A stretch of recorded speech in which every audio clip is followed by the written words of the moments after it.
Hello and welcome to the LCS waiting room.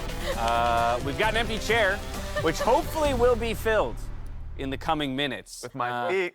Oh, I can't read. Can't even read. Okay, fine. I don't know what's going on at the LCS today with the talent team, but everybody was late getting to set, except for Emily, because Emily's never late. That was exactly on time. You were late to read through this morning. Don't even start. Don't even start. You were late to read through. Azael's not here right now. Yep. Mark gets a pass because he's not doesn't have to be here right now. Mark never gets a But pass. I was told he might be joining us just because. We'll find out soon enough. Fair. Let's get into it. I'm here. I said you're the one. Yes, you're the one. Yeah. You're the one exception. There's Nice. always an exception to every rule, and Emily is that exception to the tardiness rule at the LCS. Let's get into it. It's week 3 of the LCS, and I wanted to start with a little topic that we have one really dedicated LCS fan. His name is Travis Gafford. And there is a story that he has. LCS fan is also. He's a very, very big LCS fan. Okay. There's been one specific story that our friend Travis has really, really keyed into. What is it? And it's that of Mark's the famous job journalist security. No, it's Mark's job security. He's been quite vocal about this throughout Twitter and everything. But he had a moment to talk to Spica all the way back in week 1 about some power rankings that Mark threw out. Let's go ahead and take a look. Let's remind ourselves of how that broke down. So what do you think it's a hot take that you guys will be top 5? I mean, I don't think so. I saw some rankings, you know. Oh, yeah, power rankings, yeah. I've seen some, like, someone put us at 7 or 9. Okay. Whoever that is, they should lose their job, man. Like, what the fuck? Well, it wasn't me. I have not put any rankings out. Are you talking about Mark? Hopefully not. Are you talking about? I mean, someone put 7 or 9. I saw that. Because Mark's power rankings are on my channel, and I'm trying to remember where he placed you guys. I don't think it was top 5. It was, I think Mark put us at 7. So, you know, hopefully he will eat his words. I mean, I definitely think we're top 5, at least. And you think he should lose his job? He should lose his job for putting us at 7. Like, what? Like right now, or after it becomes clear that you guys are going to be top 5? Not yet. I mean, maybe I'm, you know, maybe I should lose my job. You know, like, we don't know. We don't know yet. Aha! Magic! Hello. Woo! Just like that. The moment we heard about Mark losing his job, I was like, yeah. yeah. You're talking my language. Well, I just loved how Spica was just targeting Mark and you slid under the radar. Yeah. Because Mark had them at 7, but you were the one who had them at 9. Yeah, I did. And Raz didn't get called out for it at all. At the very end of the interview, he was like, I think it was Raz. I was like, don't let him know. No. I think also too, this is just a lesson in like the power of perspective and like vocal persuasion, right? Because everybody has now been focused on Mark and not Raz in this. Yeah. But given the fact that Travis is so dedicated to following the story of Mark's job security, I had the team behind the scenes put in a little work. They crunched the numbers, and here we have a graph that shows the direct correlation between TSM's win percentage and Mark's job security. So as you can see, beginning of the split, as TSM is early losing games, hey, Mark's job security looking pretty good, right? They were 1 and 2 in the first week. That means 33% win percentage for TSM. Still very healthy job security for Mark, but. Those two lines are converging quickly, Azael, and as we see, the moment that they cross, it spells disaster for Mark. Well, and the real question, and this is what I posed to Travis, is, you know, do you really have to fire Mark? You know, do you have to wait until Spica just proves him to fire Mark? That's a good point. Is that a prerequisite here? I really don't feel like that's the case. You know, what's stopping us, really? See, I like projections. Most corporations do layoffs based off projections. We should just... It's a good point. So, so let me ask you this then. What is your projection for TSM? Does their line keep going up and to the right? And therefore, conversely, Mark's job. What's your prediction here? Should we just lay him off now? Is TSM going to continue winning? Emily, I think you should answer this. Oh, God. I don't want to be in charge of Mark's job, but... Well, TSM's in charge. I think... You just tell me if they're going to win or not. I think TSM are okay. They have the chance to be better. I think they're all right now. Okay, it's a passing grade. The most very lukewarm couched. take, Yeah. right? Like, they're like 6. I feel like they're going to keep winning more, right? Like Yeah. I think so. I think that they are going to be a top 5 team. You know, that's like I think I had them in my power rankings around 5th, and I think that that's around where they will get. To me, the biggest indicator of that has just been how well Spica, I think, has been playing individually, because I do think, you know, when he's in this level of form, he can get them a lot of wins, right? As the team starts to become more cohesive, can kind of work better with some of their players, I think they can look really good, because everything I've seen from Maple, especially in Champions Queue, like when he's moving around the map, he can be very, very successful. So if they can kind of unlock him, I think, to be moving around the map a little bit more in the LCS and working well with Spica, who's already playing incredibly well, I think this is a team that's going to be a threat. Especially in the TL game, I think Mia really showed up on his Renata as well. Yeah. So just the players themselves are individually showing up as the weeks go on. So this team, 100%. After week 1, I was like, yeah, maybe I'm turning the 9 upside down to 6. Yeah, I think 6th place. You just rotate it Exactly. and move it up. That's what it was. Photoshop job. Personally, that's my excuse. I like The it. Spider-Man meme That's with a the solid glasses, you take off the glasses and polish it up. You're like, that was a 6 the whole time. The entire Well, time. Either way, they're 2 and 3 now. We'll see if they can get those lines to touch by hitting at least 500 or better Hope with they the can. conclusion of this week 3. From there, we're moving on to the patch discussion. Week 3 means we jump to patch 12-12. This is a big one for a number of reasons. Obviously, Bel'Veth is going to be the central focus, and we'll talk about Bel'Veth rather in just a moment by handing things off to Azael. Before we talk about Bel'Veth specifically, other things you want to take note of in this patch, Emily?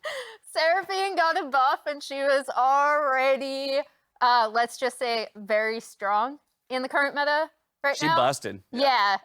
So that is kind of hilarious to me. And then additionally on this patch, I'd watch out for a Mumu. It's been played prior to this patch, actually, in other regions. Yeah.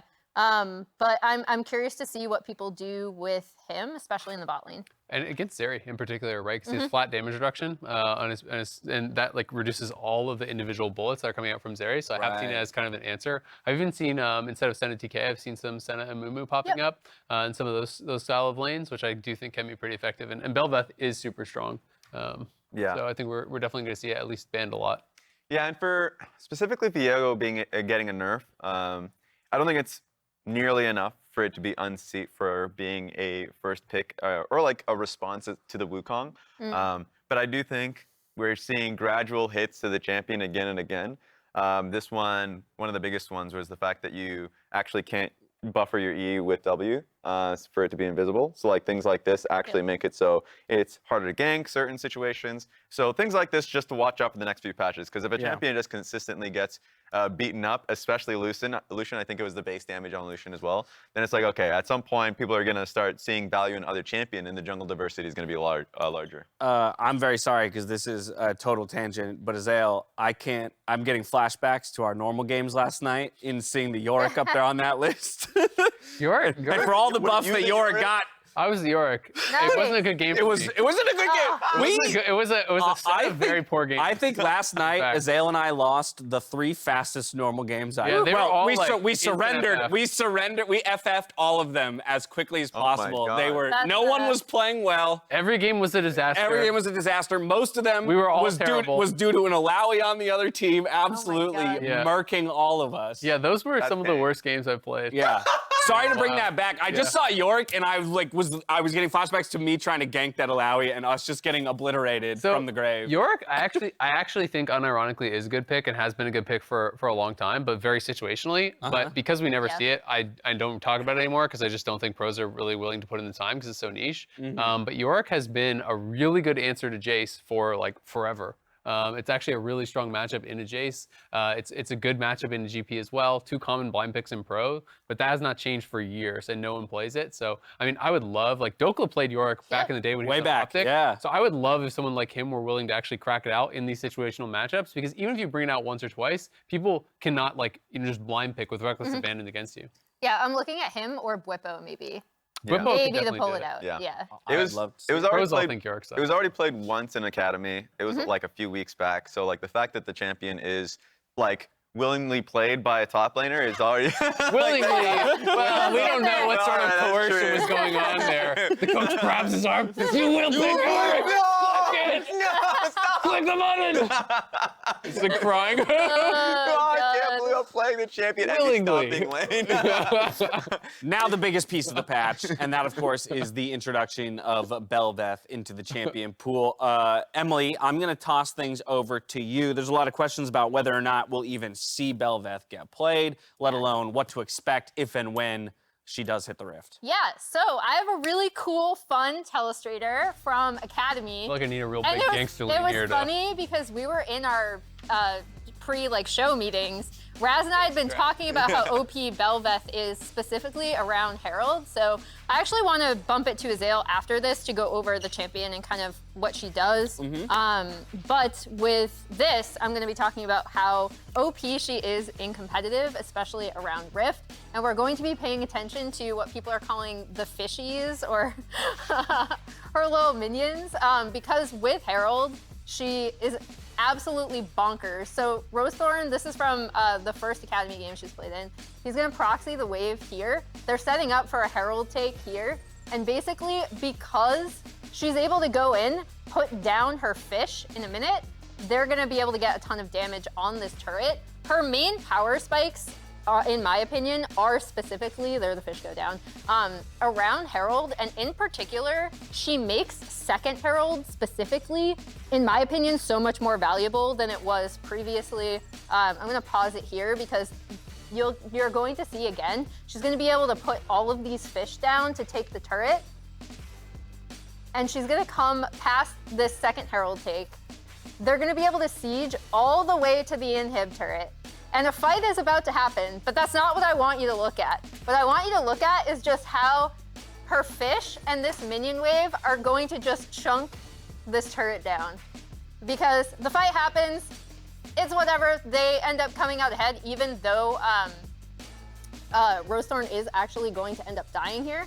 But look, this turret is just gonna end up going down. And her, with sieging turrets, with the fish, it gives so much stronger priority on that second Herald, which I think is really important to consider in competitive. And it was just funny because Raz and I were talking about this exact thing. Yeah. And then the first Academy game I tune into, she's locked in and they take Herald with her really well using the fish. It kind of reminds me almost of old Mordekaiser, where you kill the dragon and you get the dragon. Oh, right? God. It's like, you have to stop Bel'Veth from getting these things. It's actually so crazy. And Baron with Bel'Veth feels like just GG, because you can actually Baron and power the little fish or some of the less PC words that people are using for them.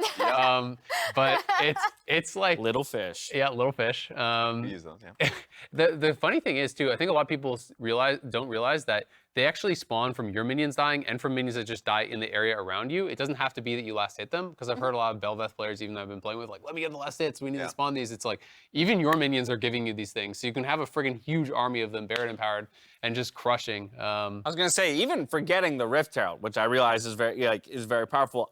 I've had a couple games against Bel'Veth alone where they're just arriving to my turret with an army of, 10 of those things, right? And it's ridiculous how much pressure they can put on in a siege. And so at the end of the day, for the opposing team, like, you need to defend these pushes, these sieges, and it's really difficult to do so, because you are locked out from engaging, because not only is she now having an endless push of her Voidlings and of the Rift Herald itself, but she is stat boosted, like beyond like absurdity. And of course, the 70% damage reduction that exists for her makes it so if you ever try to engage upon her, you have to just be flatly stronger. Numbers advantage, or like being number even, or whatever it may be, is not enough. And so it's really annoying. That's why I was really triggered by the idea of Bel'Veth, or at least that interaction with Rift Herald, because you have to fight it, you have to contest it. The idea of playing away from it is going to put you behind early.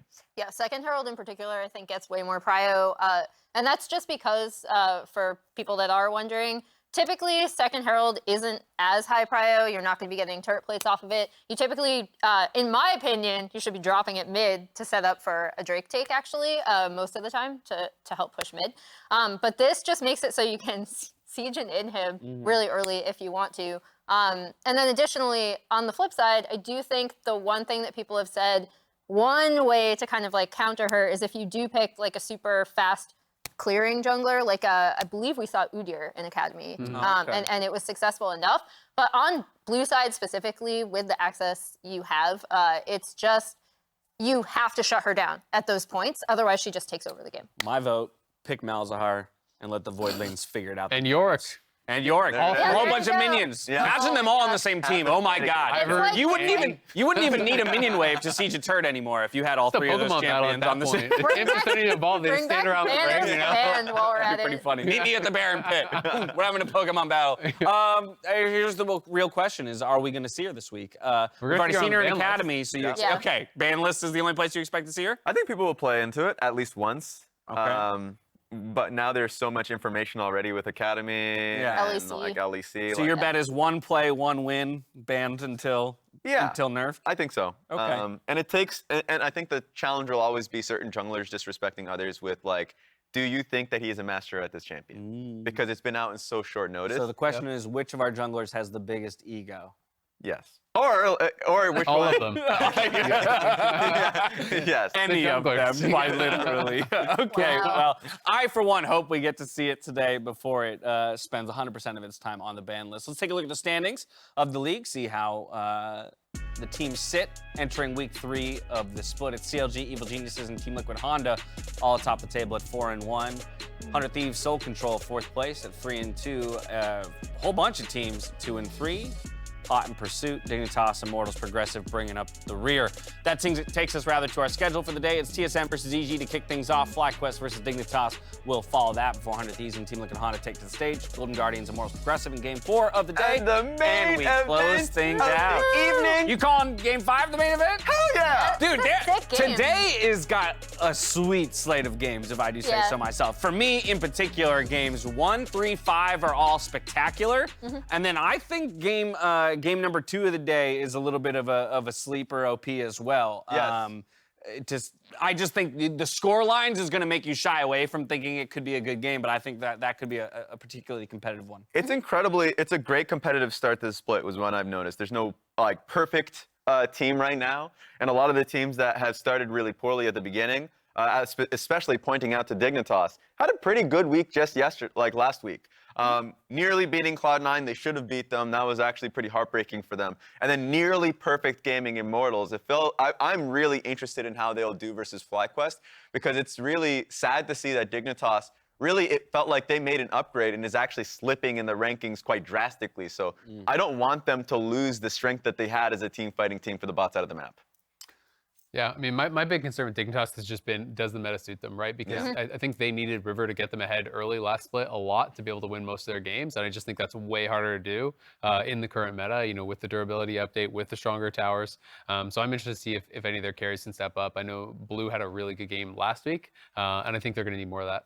Yeah, I was going to say, I think now on Dignitas, it's kind of shifted more towards mid-jungle, right? Yeah. Like Blue almost actually carried The Azir them game. to a victory in the Azir game. That was nuts. And then he was also playing really well in the game that they did win. Also, River, I know he knows how strong Bel'Veth is because we interviewed him behind the scenes for some insider some info? on-air. Yeah, so he might bring it out. Spoilers! We'll see. And I mean, If at it this gets point, through. If it everyone is gets through the playing. draft. Everyone's Yeah. playing Bel'Veth, and so like. One thing that's certain, I remember when we were talking about them last split, like there is the joke when we threw their champions in their player portraits, right? Because like, oh yes, for River it's J4, for the bot lane it's Caitlyn Lux, because if they get their composition at the time, they are going to play it, and that's what they were best at. But with the meta changing drastically, like they do need time to kind of assimilate. Well, they got to what's find it being again, named right? play. Yeah. Those Playstyle and champions everything. aren't necessarily top the table anymore, so it's about finding their winning strategy. That, 100%. of course, comes game 2 of the day. Quick reminder for those of you at home that there will be no LCS next weekend. We're taking the week off, so just wanted to make sure. Going on vacation? I'm hitting you with it. I mean, all of us are. Vacation? Wait, what? Vacation? Everyone, Talking every about single one of vacation. us Talking about vacation. has some I don't know vacation. what that Fans is. at home have vacation as well. But that's just a quick reminder. That's going to be the end of Waiting Room. Azael, thank you so much for joining us. No problem. Appreciate Came it, in my late, friend. leave early. Hey, that is the way to do it. Baby. That's the way to Last one in, first game in one the out. system. Yeah. Go figure. All right, that's it for Waiting Room. Let's kick off week 3 of the LCS.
the best and nothing at all.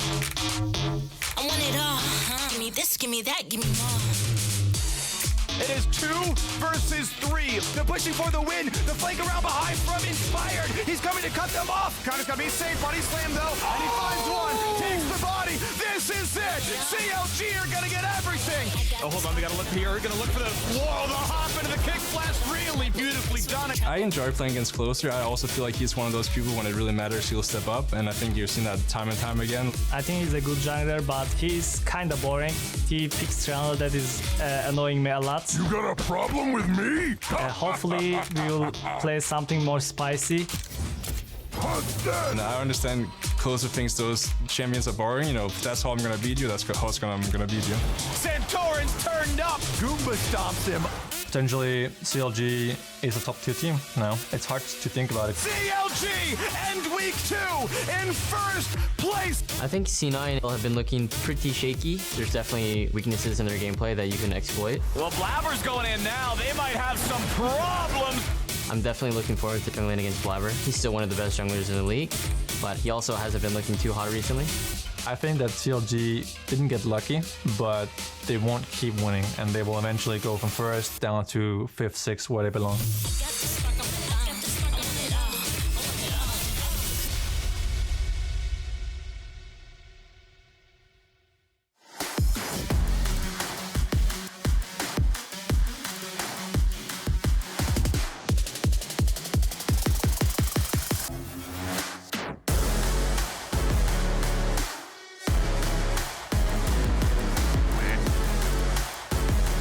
Welcome back to the LCS, where you guessed it, we got another empty chair. Damn right. We've already fired Oh, him? never mind. You found a replacement for us. Thank you, Red. But like, we're supposed to have Mark, and we were talking about basically firing him based off projections. I think he heard Azael's strategy of come late, leave early. Yes. And probably was like, oh, I'm gonna take a page out of that playbook. Also gonna come late, leave early. We'll get Mark's thoughts. Oh, there he is. He's walking in the studio right now. He'll get mic'd up. While he does that, let's dive into game 1 of the day. There's a lot of history here to talk about, and specifically when we take a look at the top lane, Impact and Huni. While both of these guys came to the LCS from different regions, they now stand tall amongst others as 2 of the perennial top laners, 2 of the best top laners this league has ever seen. Well, damn. I mean, especially when it comes to solo kill leaders, historically, a lot of the times, like, yeah, they've been here for a while. But no, that's just their personality as well. They are so good in lanes historically that a lot of the times, even from last week when we were looking at Impact, yeah, solo kills will happen with these individuals. And it's just so fun being able to see the longevity of both of these players. It's so, like, it's weird because I feel like people don't talk about Impact enough in terms of, like, his carry potential and his longevity. People are like, oh yeah, he's stable. He can play weak side. He can play like tanks and bruisers and all this other stuff. And when you're going through all of these statistics throughout the 10 years of LCS, Impact is on like almost every single positive stat you can think of for a top laner. Yes. He's on all of them. He's number 1. He's number 1 on every single one. Who let you in the building? Kills, solo kills, wins, assists, games played, and fastest to 10K in a game. Mark, welcome to the show. Made it. Looking good, my friend. Yep. Yeah. Feeling good? Spica was trying to body block me on the way in. I got through him, though. What the heck, Spica? Yeah. He's just trying to gatekeep you in all aspects of life now. He's just trying to get my head early. I gotta say, when we were digging around for these stats, LCS 10, we're obviously just like looking into historical stuff. Yeah. The fact that Impact is this high up on literally every category, just number 1 across the board, I think people don't appreciate his history enough because there's still the world champion, which people see as the peak of his career, that you kind of like look past, what has been actually the vast majority of his career in North America here, where he is unchallenged the best top laner in LCS history. It's not even close looking at these. I mean, it makes sense, right? That obviously the first accolade people are going to mention is the World Championship. Rightfully so. But to your point, as much as we look at other roles within the LCS, we go like, well, Bjergsen and Jensen, like the goats of the mid lane, sneaky and double. There's very rarely throughout our history been that same kind of conversation around top laners, and maybe in part because very few top laners actually come close to the level of Impact in a number of these categories, where he almost does seem to be a class above. You're looking at things like Darshan, still 1,000 assists below. 1,000 assists below. Still far behind in games played. Sure, Huni, we know him as a solo kill leader, but Impact still got 50 more. Yeah, the all-time wins is 100 more than the next. It's like, it's absolutely nutty how much this guy has accomplished. Yes, and it's based off of their ability to develop as players based off when their metas are changing constantly or the team situations changing. For Impact, it was Team Impulse, Team Liquid. Of course, on Evil Geniuses, the circumstances change, and he changes with it, right? Same with Huni, who people will forget about the days even slightly about like the fact that he's on Immortals. Immortals would love him right now, right? But I'm just talking about in general, like what he brought Huni as a carry throughout his history, and when it was Fnatic as well, right? These players, they're here for a reason. Well, instead of Huni, he's at the facility for a reason. But they're here in the league for a reason, and they will continue to be in the league for a reason because of how talented they are and how unmoving they are. Yeah, and I mean, I think the thing to point out about Huni is like community perception is the opposite, right? So like where Impact, we're like, oh, he's super stable. Yeah. He's a weak side player, right? Like Huni, everyone's like, he's a carry. He can take over a game. And that's so interesting to me because in my mind, Huni is someone who also just does everything he can for his team, sometimes to the detriment of his own like wave and lane in topside. It used to be a huge problem for him early in his career, and he's evolved as a player. So he's still this kind of person who will try to do everything he can for his team.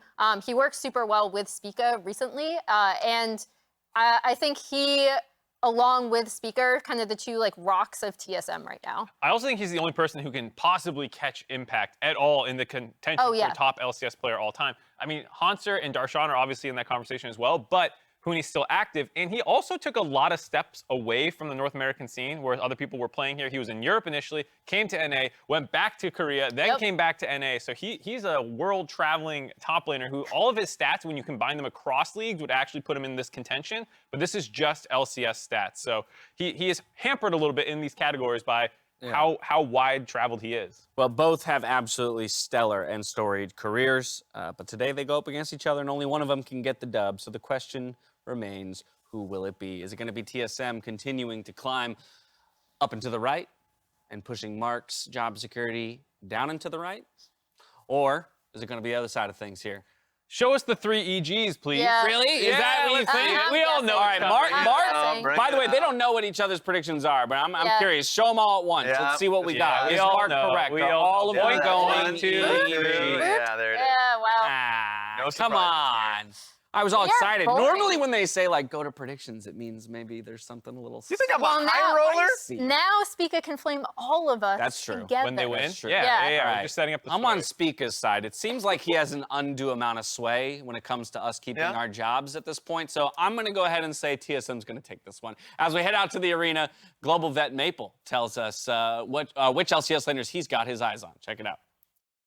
目前来说还没有全部的队伍都打过一轮嘛，所以还不清楚某些队的实力。但是目前来看的话，像比尔森啊、剑神，还有JoJo，他们的表现依旧很好，就是希望能够对到他们的时候，我也有出色的表现。Hello and welcome for the opening day here of the next week of the LCS. I am Phreak, that is Azael. True. What are we? Good girl. I'll give you one. Thank you very much. Since we're going on vacation next week, I want to send you off. I'll give you a break in a week. Yeah. Don't worry about it. I think I got the Kobe tomorrow, so it's fine. This is going to be a whole lot of fun. Singed, unfortunately, you picked the wrong day for that message. He just got nerfed. I feel like every other week I'd have been down. I feel like last time Impact played Singed was when he's on Cloud 9. I think for that reason also. It was an Ornn counter pick. Yeah. Because the goop prevents Ornn's R2. And it was a really, really cool thing. We are into the draft right now. Impact's playing Sejuani, which is not what you wanted. No, that is, those still, yeah, no, there's not really a lot similar there. Slows stuff. It does slow stuff. You got, if he goes Riley, she's already from the Freljord. Yeah, it's not really there. Lucian, Nami, of course, a incredibly premier pick. Seraphine, I would say, is the strongest champion in the game right now. Was banned away, I think intelligently so. Really only CLG had done that scouting. Almost every other team in the world was late on the Seraphine train. Now she's even stronger. People have caught up. She's going to be gone. Bel'Veth has been left open. has been played a lot in LCS Academy, so we may see that in the draft later on. It's also popping on my Champions queue a lot. I was actually expecting to get banned a ton because at least in Champions queue, you know, you get to hear pros comms. They all seem to think it's pretty OP. Almost every single game, someone was like, come on, gotta ban Bel'Veth. Like, so it'll be interesting to see if it does actually come out. Of course, competitive is a different beast than Champions queue. I didn't notice. Yeah, so Vulcan. Shout out to G2 who writes, yeah. I would like to point out, I saw Vulcan earlier today. I was coming through the kitchen. He came out of the bathroom and I said hi, and he just walked past me. That's it. He didn't say hi back. That's the story. He said hello to me when I said hi to him today. Yeah, well, he likes Canadians more than Americans. We're both Canadian. Apparently. Yeah, there you go. Yeah. So. Have you seen that he actually ratios literally 100% of Bel'Veth's tweets now? Anytime Bel'Veth tweets, really? He just ratios him, and it's just become this thing that like no matter what Bel'Veth tweets, Vulcan is there with the ratio. This is ratio. So now maybe you know Bel'Veth is watching LCS today. He's even getting ratioed with the stream he's watching. Yeah, go over here to the LCS. There's no escape. Yeah, you don't have to watch Bel'Veth anymore. All right, well, draft continues on through. Jinx at the table now as well. Evil Geniuses, by the way, have not played a Senna support game all year long. Spring Split, Summer Split, MSI hasn't happened here for Danny, so they're the ones who banned it out much earlier on. Affiliates at the table, just, you know, 3 marksman ban, the Seraphine as well, which of course is very, very strong. EG do need a bot lane. Azir gone. We may see more like a Sivir or something as the Yuumi pairing. Yeah, interesting. You know, Jhin is another one that I always think of that has kind of fallen out of favor a little bit. Zeri's gone, Ezreal's gone. Those are the 2 most obvious pairings. Can go a really different direction if they did want. As last pick, AD is very atypical, so it feels like they're doing something situational here. Trying to wait to see the entire draft before they do lock it in. Of course, a couple of top lane bans there to protect Impact Sejuani, banning out the Rumble, the GP. Those are the 2, I think, biggest signature picks there for Huni. But it's looking like TSM is just going for a team fight, right? You have this hyperscaling mid laner, you have a dominant 2v2 bot, you're drafting a hyper tank up in that top lane. Lee Sin would be interesting, has fallen out of favor, I think, a fair bit recently, but it's always a staple in competitive play and does give them a little bit of power there in the earlier stages here to be able to scrap with someone like Viego, to be able to potentially attack bot side, and we maybe are going to get the Comet Leandry's MF again, because he brought out MF last week, I think it was, with the Comet, did the MF as the Mythic build, which I was a pretty big fan of. Yeah, I think the only problem with this one would be you'd be very light on physical damage. May not want that with the Leandry's or the Luden's Corki, but I like this. So the Lee Sin, I think, says, okay, we're going to really, really turbo play through bottom side. Lucian, Nami, one of the most premier bottom lanes out there. I feel like you're guaranteed to start the dragon stacking. And to get first 2 dragons, you are then given a license to AFK the game until you get to level 16 Ornn and Azir. So that style I can see. Crush bot lane, chill top and mid somewhat, and we'll see if EG can attack that. Yeah, it'll be a really interesting one. You know, mid feels pretty even. I do like the scaling on TSM side more for top lane. Bot, I do think, you know, Yuumi is going to scale a lot better than the Nami. But it'll be interesting to see how that 2v2 does interact because, you know, I agree, hey, if you go for the AP style, then maybe they're going to be low on physical damage, and maybe the Ornn is going to be too kind of difficult to deal with. You know, Leandry's plus lethality is not going to punch through, you know, a 3,000-4,000 HP Ornn very quickly, but maybe they feel that they can do enough as far as the poking and to really kind of dominate in that 2v2. And if you can beat the Lucian Nami 2v2 and you're the one stacking dragons, things can start to look really good for EG. So it will be very interesting, but that is already off the table. It is PTA, so I think he is just going to be going crit build, which is kind of, I think, makes a lot of sense going up against the Ornn. Yeah, interesting to see. Obviously, Yuumi loves to be paired with champions who actually want to stack a core stat. If you're stacking attack damage or ability power as like your primary offensive output, because she gives you % more of the stat, right? So, you know, Corki is the kind of guy I was like, well, it's really just kind of about Luden's pop. It's more about the magic pen. Like, he's not really stacking a lot of raw AP or AD. Yeah. Misfortunately, if you're going for lethality build, that is kind of the look where you're actually just getting a lot of raw stats there. But we are on the Rift, and we'll see what the pairings end up looking like. TSM on the blue, Evil Geniuses on the red. EG hadn't dropped a game in 88 days, something around then. Dropped to CLG on Sunday. TSM hoping to live up to that mark and see if they can do it as well. The butt wiggle on that Corki skin. Great. That's worth the price of admission right there. It is. Thank you so much. It's gonna be an interesting game. Yeah, I do think most of the early game is just gonna be based around bot. There is the potential to go top anytime you have Sejuani paired with a melee. You know, there is kill potential there. Easy to stack up the passive, so Huni will have to play with a little bit of respect. But I think it's more likely to just see farming mid, farming bot, you know, rather farming mid, farming top, and then looking towards bot for more of that pressure. I was about to malign Impact for not dancing with Huni, who kept jumping in and out of the brush like, hey man, come on, emo spam with me. Like, what's up, bud? And Impact's like, I'm gonna hide back. He's intimidated. That's what it is, okay? Bristle doesn't do well with Forge Gods kind of twerking out at her, so, you know, Impact kind of backs off into the brushes. Don't worry about it. We're not having to deal with this one too much. We are into the lane. No leash bot side. Both junglers probably something like red Raptors and then downwards. And yeah, I think bot is still going to be a lot of attention. Yeah, it's also interesting to note that EG is doing double exhaust. I've seen this more lately against Lucian lanes because Lucian is almost always going cleanse when they're expecting exhaust. They cleanse off one exhaust, then you can use the second one to just kind of instantly exhaust. Because it is very much about these really aggressive trades, you know, dashing in. And if Lucian dashes in aggressively, gets exhausted, cleanses, gets exhausted again, you're kind of stuck in. You can't get the E reset, you can't win that all in. Things can get pretty rough from there.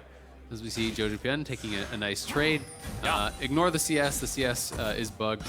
Has been a lot of issues with the client lately, it feels like. But I'm sure that'll be able to get updated pretty soon. Yeah, these trade bugs gone. Yeah, as far as we that can tell, is a plus. That is the big plus. We don't At have least today. the 10-minute podcast while waiting on. Sadly, though, that means fewer audience games. Stay tuned. But, you know, for now, nice sidestepping by tactical. It's all looking good. But yeah, Corki's E at level 1 is pretty much the highest base damage skill, not named Flame Spitter. You just kind of auto-win every trade with that one. So. As long as you can get the full thing out. Yeah, of course. Yeah. But yeah, the theoretical damage there is quite high. Gonna look really good. And so we're trading back and forth, of course, until Ornn is level 3. Don't worry about the rest of it. Early bot. The They're not going to expect this. Yeah, they got this. speed exhaust on Nami. He does not have the cleanse. Second exhaust for more slow. Straight up 2-on-2 kill. Tactical. No, not going over the flash follow, but 2-on-2. They just chunk Mia. And down goes the support. EG gets first blood. So much credit deserved, you know, by EG for the setup there, and also for Inspired doing something pretty atypical, because in this meta, it's been so much about 6-clamp clear, into scuttle, reset. No one is paying any respect to junglers these days, it feels like, at the pro level. So just bucking the trend there a little bit. He skips a couple camps. It's just a 3-camp gank very fast down towards bot. He did Raptors, Red, Gromp, straight down to bot, skips 3 camps, and is able to get first blood for his MF. I mean, it's the best thing about a Red Raptors Gromp to your strong side start. No one invades your Krugs that early. You're pretty much never going to reach there in time. And if he tries to go for your blue and wolves that are up, your strong side bot, the jungler just dies if he tries. So you get to cover everything. Yes, he's a camp behind. Oh no, but covers the engage really well. It's beautiful. Yeah, exactly. I mean, Mia could have potentially just flashed out, right? Or at the very least burned a flash, you know, if Inspired was not here. Inspired, though, gets the flash off tactical, allows them to get that kill onto Nami. Really nicely done. And they also knew that Lucian and Nami were not leashing, so Lee Sin is starting topside, which, you know, further reinforces the fact that you're not going to lose your Krugs for this, right? Lee Sin is clearing top to bot, so he's not going to be up there to actually take those Krugs away. And first blood that early on the MF, plus Summoner down for tactical, is really concerning, because Lucian and Nami need to be able to play aggressive. That is the point of this. You know, you talked about picking this lane to be able to stack dragons. So if tactical has to play on the back foot now, well, it's going to change things up for TSM. Yeah, it means they're going to have maybe a lack of pressure elsewhere. Now, topside is actually going to end up being plus CS for Huni. Has the, I would say, more scaling champion, and though he's down 2, there's 8 to farm. So Huni is comfortable with his lane right now, already forged his tier, so that'll be fun. He's actually going for a very much sit in lane forever kind of build. Enough mana to spam basically forever. Maple, despite the bad early trade, is holding on just fine, has to use back to lane, has gotten his first couple of items. And we get to watch the bot lane fight yet again. Now, TSM, of course, do have 3 summoners to the 1 of EG, so items have to do the heavy lifting here as Spica is around. Yeah, just need to get that in, and once that actually gets to the tower, they're going to back off very likely, look for a ward here. We'll see if they do place that down. So it's a pink over in the river, but you can tell that they're aware that there could be someone around, and Mia going to pop the sweeper here. So they're going to be able to clear out the pink, but this should give up the info that they could be in danger. But will they back off early enough? Yeah, the ward is turned around. Looks like MF is going to be running away. Does have flash anyway. Top lane, good skirmish here by Impact. Huni actually out of health and mana right now. May have to burn his first teleport as, ooh, that's going to be a freeze maybe for Impact. I think it's going to crash the turret. So Impact, oh no, actually has it really well. So on the mini-map, that's going to look really good. They're nice. A 10th by Maple, good reflex by Jojo, but still, good aggression by Maple, nearly finds himself a kill. Yeah, good read from Jojo though. If you flashed late there, you are dead. You can't flash after that. Spica would be in, you're going to be going down. I mean, Impact pushing out Huni, but of course he had TP'd back first, so not too big of a deal. It does get a little freeze. You can see the 3 melees from Red are dead, so Just the grouping of the minions there denies 3 from Huni. We'll see if Impact wants to go aggressive because he is ult right now. Gonna find the first stun, good chunk right there. Could, yeah, all it would be like 500 more damage to ult auto. It'd just be trying to get him back to base, basically. Yeah. Would be if you think it's worth that, right? Yeah, but the guy has 2 stacks that are refillable, and ultimately, yeah, I wouldn't expect it to do much. So, still a decent trade, and good job. First Dragon actually belongs to EG. Not only do they initially win the lane against Lucian Nami, they get first blood, they get first Drake as well. We'll see how much more pressure comes out of the Misfortune lane, because, hey, Pickaxe and a Yuumi feeling pretty good. Yeah, absolutely. Gonna be interesting to see where he's going. Generally, when I see crit MF, it is Gale Force. It would be interesting to see if he'd go Kraken or anything like that, because it is beefier frontline with the Ornn, if he feels that he needs that additional stand and fire DPS. But I am expecting it to just be Gale Force, because that seems to be kind of the tried and true that a lot of players are going for. Yeah, I think there was a real choice here, because on the one hand, yeah, okay, Ornn engage, you have no native ways getting out from Azir as well without burning your own flash, so there's a lot of reasons to have the dash. But you're still the guy killing the Ornn, and Kraken Slayer, like, nothing beats that item for that job, so it really depends. And he's like, no, I'm gonna be safe, don't worry about it. I know I can play far enough back. Then DPS optimal is definitely Kraken, so I think it is a real choice. We'll see where he goes. If he gets a nice invade, that's well done.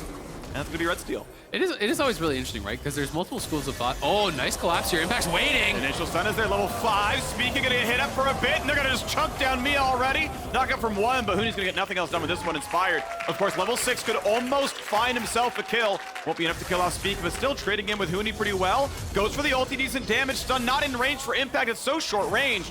And ultimately, yes, Huni will live. Really good read from EG, though. It was a nice invade from Spica and Mia getting over there, but Impact was just waiting in the pit, knowing that they were actually going to come around.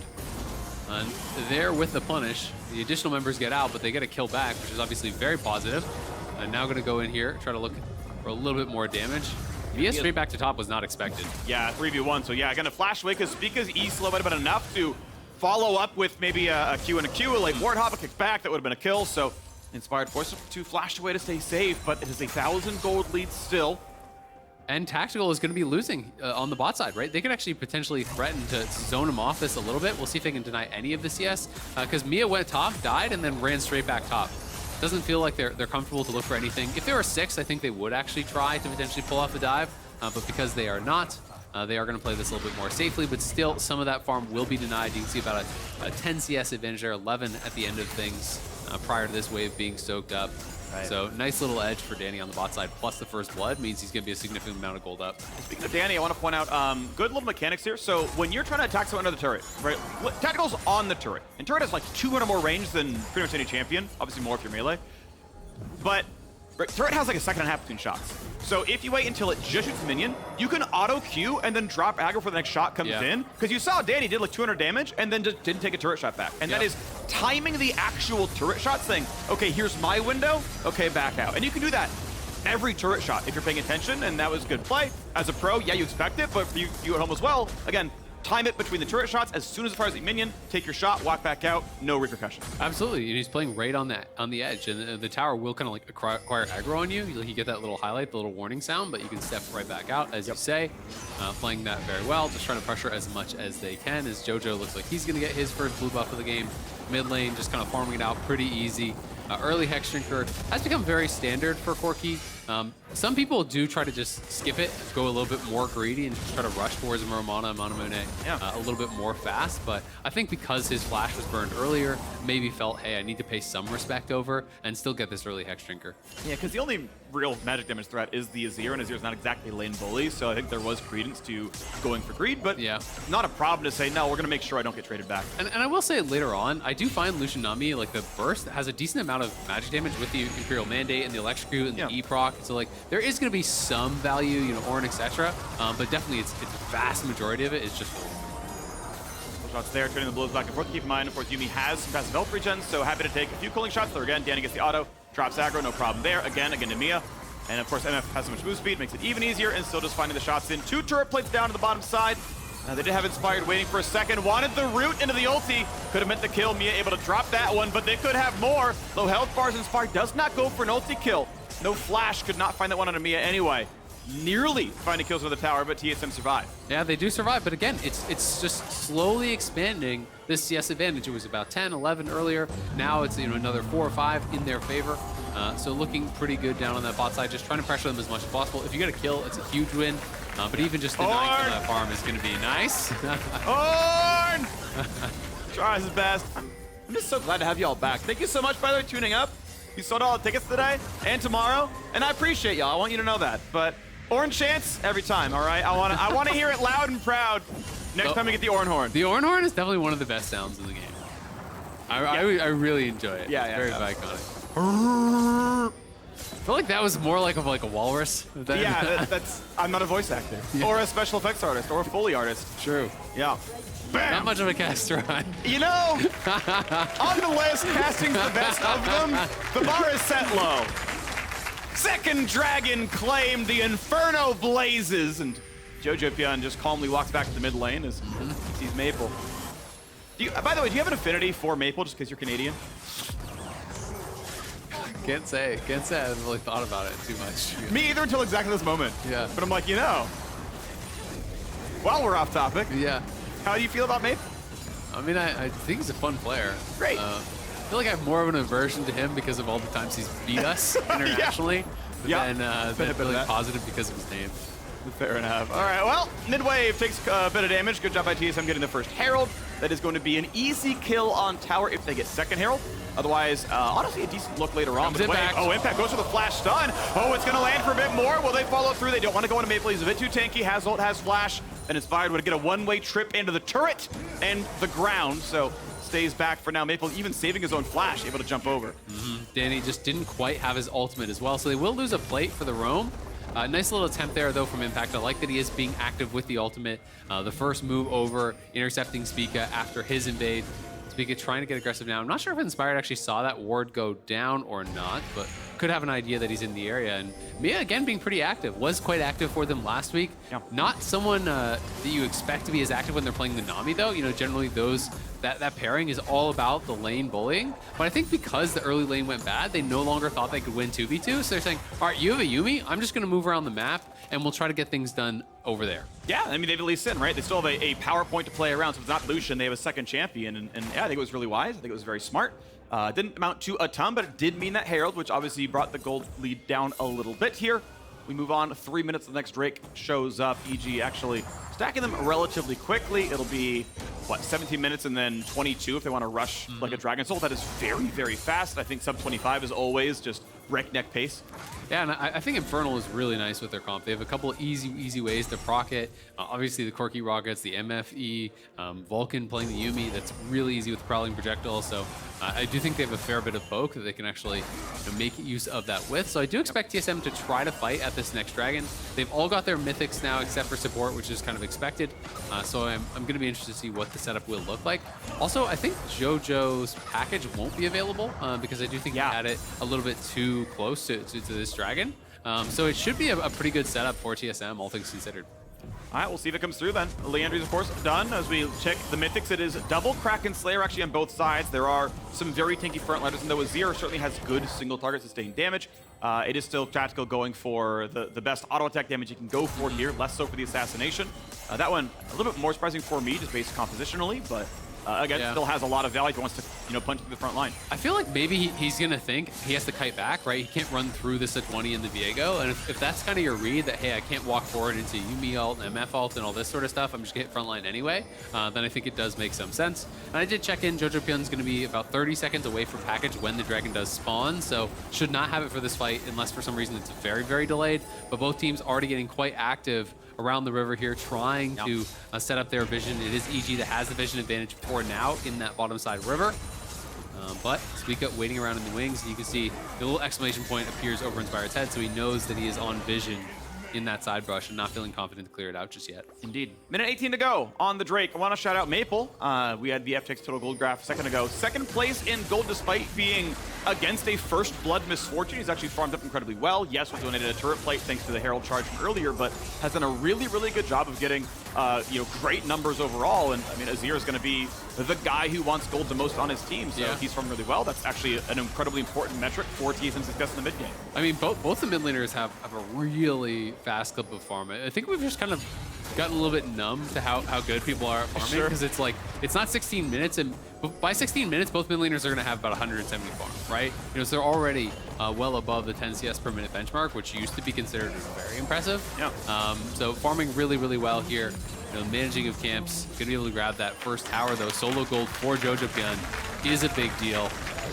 Not quite good at back though, actually. Even though Corki was spotted down, of course, Azir's in the same spot. The 3-on-3 just dangerous enough. They will not knock down this turret. Top actually very low as well. I want to point out that Impact has gotten a decent amount done there. You can see in the minimap, it's the below 1/3 icon. Turrets do in fact tell you how low they are. Via minimap icon, 148 CS for both top laners. They spent more time scrapping. Second Herald is summoned. You hope you can kill it with auto attacks first. That way, Shelly will not hurt herself, but you're gonna say, you know what, screw it. Oh no, it's actually still stuck in the minions. They're gonna get nothing off the Herald. The Smite claims it. You hope you get a second charge, or a second, charge of the Smite, and he should. And it even kind of delayed them because TSM were trying to escort it in. So now they're starting up the Dragon, but they are a little bit late, and EG will have an opportunity to fight this. Oh, nice buffer. Yeah, good W. It's gonna be flashback for Huni. There's a tidal wave for a little bit, and they claim the first Drake. Well done, TSM. Pretty well able to disengage. Be able to shove him back as well. Well done again, TSM. Sure they lose Herald, but they get that Dragon off the map. What about the mid lane, though, if they can answer it in time?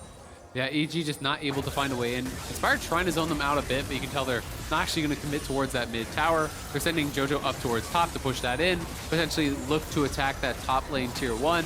But a pretty good job for TSM. The Herald not getting a charge, which is unfortunate. It should have been a free tower for them. But at the very least, it does get them the inside track, and they're able to just burn down that Dragon very, very quickly. Stop the stacking there from EG. Yep, and as soon as the objective is gone, jojopyun's like, all right, back on side, then I go.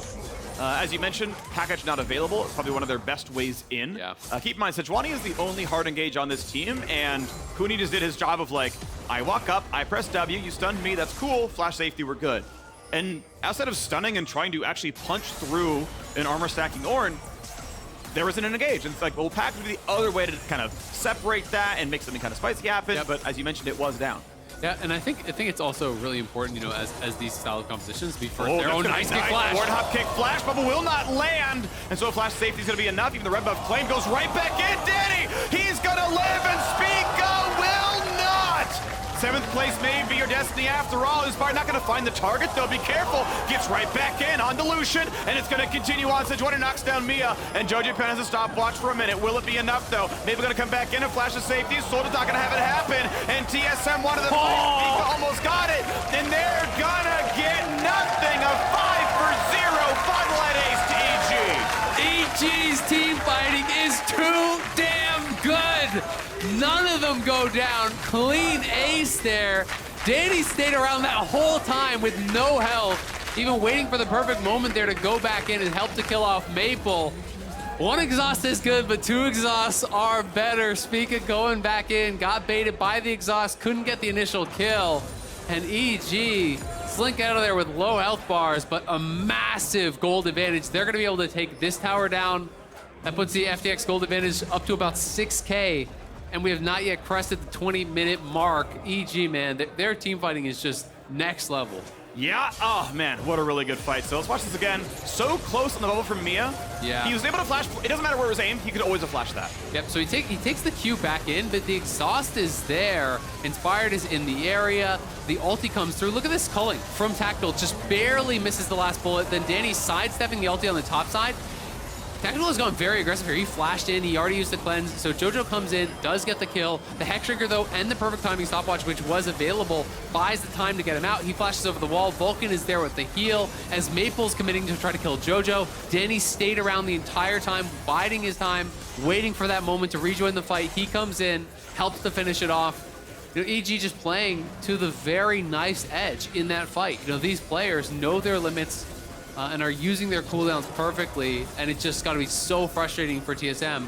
Both the EG carries a couple hit points away from dying. Could have meant such a difference in that fight. I mean, if Danny gets hit by one more tick of that culling and dies early, then maybe Maple can take over the end of the fight. Doesn't get killed off by Danny. Right. So it's such a big swing in fights like this, but now you look over, and Danny has 2 completed items, the Essence Reaver and this Kraken that early on is really, really frightening. They're going to find mid-tier 2, so gold lead will grow back above 6,000 gold right here. Yeah, 6.2, and we know 115 till the Dragon comes up. I believe jojopyun held on the package the whole time. Nice turret to go back, though. Bounties rightfully on for this one, probably for several minutes.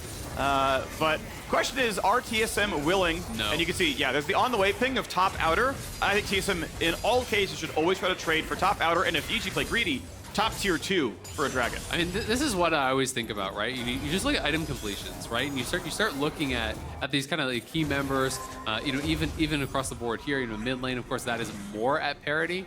But the item advantages are pretty significant across the board. It does become really, really problematic. When the gold lead is showing itself in an extra completed item, that is where you're really kind of at your biggest deficit. So I don't think we're going to see them fight for it at all. We know that package is going to be available here for Jojo, so that's going to further reinforce the fact that they won't want to go for it. Also really do like this style of build when you are kind of the sole engage, as Sejuani is this game, where he's very high on CDR. The Frozen Heart, Lucidity Boots is going to have a relatively low cooldown on that ultimate. It's already down to 60 seconds, so you can definitely be pretty aggressive with it. Oh, this is smart by EG, though. Actually, the incredible extra pressure on mid lane to say, hey, do you really want to react to losing an inhibitor? Because that could be the possibility here. They're flanking. Look at the mini-map. They're actually coming up. Yeah, they're going for this play on a Maple, saying, maybe not the people to control this one. A ward in the brush, and the blast one looking for safety. Yeah, they're going to go ahead and stop everything possible. TSM wanted the cross map, EG park, and say, well, get Dragon when we want it. They're going to knock down Maple instead. Package for good nature. They're going to go Baron. A bounty. And yeah, actually, they can lose a Drake. Okay, cool. Hey, bounty still acquired. TSM, it was a bait and switch, but yes, the Baron claim is going to look even better. Yeah, we'll see if TSM can do anything about it. The objective bounty is claimed. They do grab a second dragon. Looks like TSM is not even going to try to challenge here because they know Jojo didn't even spend the package. I think that has actually timed out, though. No, he used it to kill Maple. He used it. Oh, excuse me. me. He did burn it. So, still paying respect, I guess, to all the other cooldowns that are remaining. The ultimate from Yuumi, the ultimate from MF. They are going to give that up. TSM closing the gold lead a little bit because they do get the bounty, but of course the Baron is going to be very problematic and really help EG to push this game forward. It's going to look pretty good. So unfortunate for TSM, but looks like it's not going their way. Evil Geniuses, the defending LCS champions, they got the Red Bull Baron buff. They're going to look for the power play here. It's probably going to be an inhibitor or more. Nothing else to take but the TSM base, so this question is how much the siege is going to work. Yeah, I mean, they do have pretty good poke. They do have pretty good setup. I don't think they're really looking at Dragon Soul as their win condition any longer. They are just kind of looking to continue to extend this gold advantage, push in, poke with the Corki, who now has that Luden's completed. Yuumi strapped onto him. Yes, you're maybe not getting as much of an amp as some of the other champions do, but I still think Yuumi plus Corki is an incredibly strong combo because it allows Corki to position a lot more aggressively, knowing that he has the safety of the Yuumi attached to him, the speed up, the slowdown from the Prowling Projectile allows you to really chase people down, and if they try to engage, of course, you have the exhaust, you have the ulti for feel, so it just allows Jojo to really kind of push to the maximum here as far as the amount of poke, the amount of damage you can get out. It'll be painful. Bot lane tier 2 under a bit of fire. So far not able to get up for, oh my man. Yep, number 2, number 3, that's a dash backwards. I believe it wasn't a big one. Actually, I think it was. He can get away regardless. Looking to look pretty solid there. Bot lane tier 2 is gone. And we've got the push still going. Impact took over the mid lane. They're gonna shepherd the minions in. Pretty tanky thanks to the Baron buff. And well, still a minute 20 to go. 3,500 on the power play. Gonna keep that one going if they can. Yeah, looking good so far. I mean, TSM are gonna have to bring all their members down towards bot, but the tower is going down here pretty quickly, and in fact, just kind of playing bodyguard to these two carries. The only unfortunate thing is you've got Danny relying on his flash as the disengage tool because he's 550 range, doesn't have really long range turret shots or anything, so can only do so much at the base of an Azir. Yep, and we'll see if they can sync up the waves. That's what they're really going to try to look for here, is try to have these two waves crashing at about the same time. It is pretty close. You see Impact's not hitting, everyone else is. They got the Ornn, and we're going to have a fight. Mean absolutely nothing. No stuns, tactical cleanses, gets away, stays alive, back into the base. Mia a bit low, has to flash away, as he might have died to a bullet time, but here comes the rest of the push. Inspired dives, they're gonna look for one, and yes, that is Azir going down. A stopwatch for a second, Impact flash into safety. Turret back onto the cannon means that will fall without much issue. Elite Sin drops a 2-for-0. Tactical kills the wave and dies himself. 4 picked up, and Huni is on the run. It turns out TSM indeed will not end up anything like CLG. They cannot beat Evil Geniuses. EG continue the march. 26 minutes in. TSM may have claimed a Drake, they may have claimed 2, a Herald, a second, but not a single kill. No one on EG will fall. The turrets drop. TSM 2-4. Evil Geniuses temporarily alone in first place. EG crushing today, looking so dominant, which with a comp that could have been this slow, methodical, late game style composition, they come out, they get aggressive here, closing it out in under 26 minutes here against TSM. EG bouncing back after the loss last week, looking so damn good here today. Really love the killer instinct to be able to kind of push the pace of the game, to be able to close that one out. Ratio on the forehead there for Vulcan is absolutely hilarious. But it really all came down to that one big team fight over by EG's jungle, by the Raptor Pit. EG again showcasing their skirmishing power, how good they are at coordinating as a team in these 5v5s, in these 3v3s. I think that is really where EG is head and shoulders above the rest of the league, is their team fights, is their skirmishes. They're able to showcase some real brilliance with that here today. And the one unfortunate thing, a bit of an improper ratio, 12-0, does not really compute. Try it, can't divide by that number. Still though, pretty much immaculate for EG. Every objective they dropped was basically a trade. I would say first Dragon, that was just well played by TSM. I think they outplayed the setup from a deficit, well done. They got the Herald setups, those are good roams by Mia. Like there were some glimmers of some good plays by TSM, but every single fight, far better on the EG side. Danny playing to the edge, right? Went for a more aggressive build like the Kraken Slayer, had enough heal, the double exhaust. Sorry, couldn't quite finish the kill off. And yeah, every single team fight, just a complete, 100-0. And it felt like the wheels kind of fall off pretty early. I think the pathing was really smart from Inspired. They take advantage of that early. As soon as MF got first blood, it felt like TSM kind of just bailed out of the 2v2 and Mia started to roam. And I think if you're going to draft Lucian Nami and you can't actually control bot side, then that was kind of TSM's plan for the early game, right? Like I think that was basically their whole plan. You have Ornn and Azir, you're not planning on playing aggressively through them. So Lucian Nami are supposed to dominate, supposed to help you stack dragons. When that goes awry, TSM looked a little bit directionless. Wasn't a perfect game, but it was a shutout, a no-hitter, whatever you want to call it. Like they got stomped. Yeah, they got stomped. Nice try on the Heralds again. I think there was at least an okay pivot, but yeah, not nearly good enough, obviously. So we are going to be joining Emily and Danny for our Rising post-game interview. Check it out. Hello, I am joined by the victorious Danny of Evil Geniuses. Thank you for joining me. One thing I really want to start in that, kind of obliteration of TSM that you guys just had was the bot lane focus, right? Because you had a really early gank from Inspired. And one thing that he had talked about is having better jungle to lane communication going into the split. So how's that been going and how was that set up? We've been working a lot on, I've been working a lot on my communication, specifically with Inspired and Vulcan, because for obvious reasons, they are the ones that interact with us the most. And I think because they play Lucian Nami, which is such a early game focused bot lane, like it's really important to have like that communication skill and make sure that they don't just run away with the game because, they're playing Lucian Nami. So as also an MF enthusiast, I guess, you've brought out a few different builds in a few different situations. If you'd like to explain to people, I guess, when they should use which build and why. Right. So I debuted my first MF game in LCS with a Comet build, Leandri's.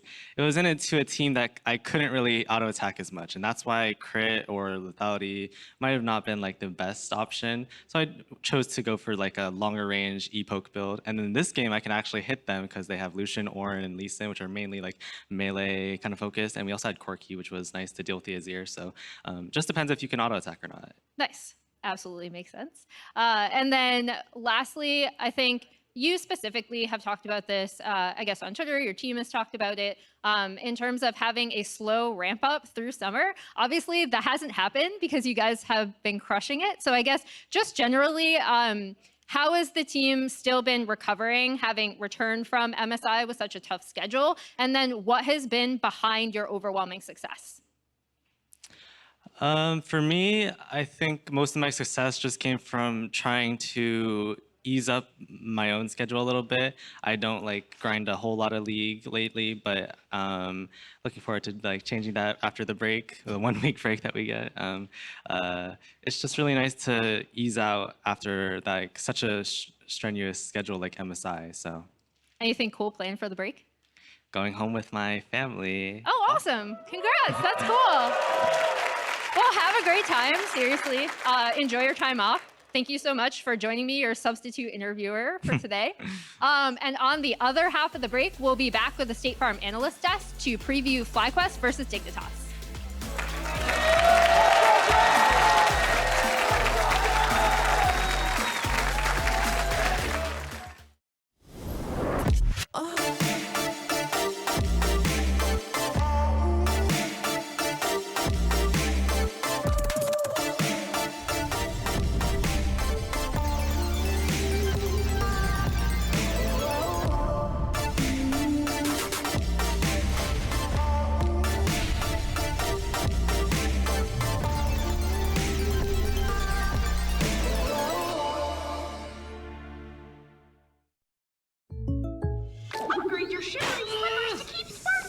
cash.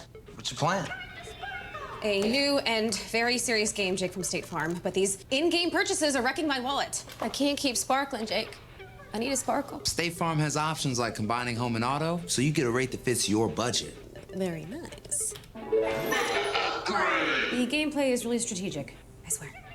For surprisingly great rates that fit any budget, like a good neighbor, State Farm is there. Call or click to get a quote today.